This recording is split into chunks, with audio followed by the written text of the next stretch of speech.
Hello everyone, after dealing at length with the table being in place of the altar, let's go now to what used to be done on the altar, and that of course is sacrificing sacrifices. Let's assume that we cannot do that today.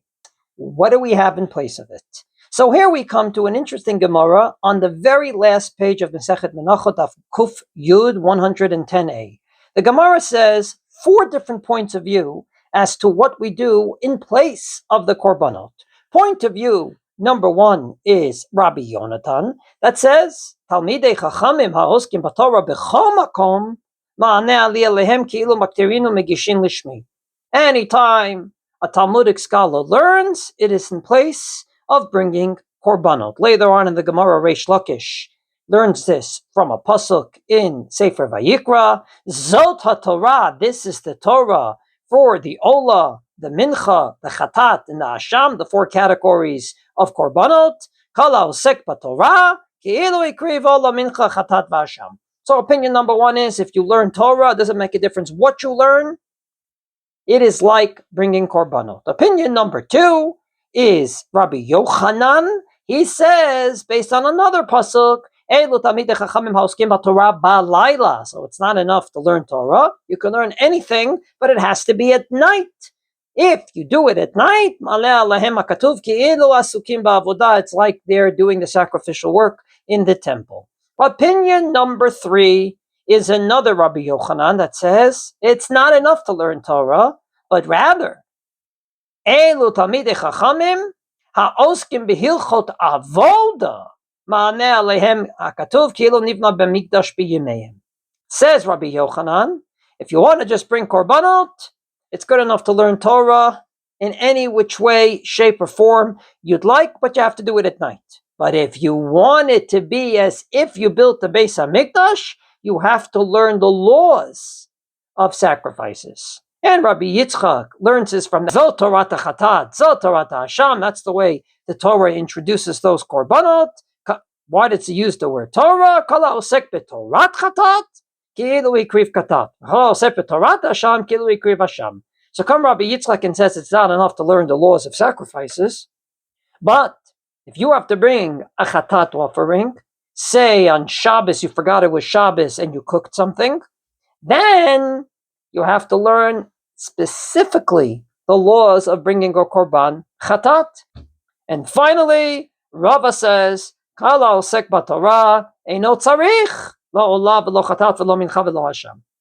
You just learn Torah, you don't need to bring sacrifices. That's a very, very radical point of view, saying Torah learning is in place of sacrifices, but suffice it to say, it's there. So basically, we have, in general, 4 points of view. Point of view number 1 is learn Torah, it's in place of sacrifices. Point of view number 2 is you have to learn Torah at night, and it's in place of sacrifices. Point of view number 3 is you have to learn dafka, the laws of sacrifices. And point of view number 4 is you have to learn that sacrifice that you want it to be in place of. How do we paskin on this question? It's no secret. Every sitter has Korbanot in it. The question is, why? So there's basically 2 points of view as to why. Point of view number 1 is it has nothing to do with the sacrificial work. It has to do with another mitzvah. It's called Talmud Torah, learning Torah. Namely, you have to learn Torah. And the Gemara says in Maseches Kedushin, Daf Lamed, Amud Bet 30b, that since the pasuk commands us, Veshinantam levanecha in Kriyat Shema, the Gemara says, don't read it Veshinantam, but rather Veshilashtam, divided into 3. Le'olam, says the Gemara, Yeshalesh Adam Shanotav, Shlish B'Mikra, Shlish B'Mishnah, Shlish B'Talmud. You should divide up your Torah study, a third in the written Torah, a third in the Mishnah, and a third in the people that dealt with the Mishnayos and had deliberations about it in the study hall, what we call basically Gemara. Based on this, says the Tosfos, do it per day. Because if you wake up in the morning, savir lahaniach, as he says, a good probability you'll stay alive. So therefore, every single day, divide up your learning into 3. How are you supposed to do that?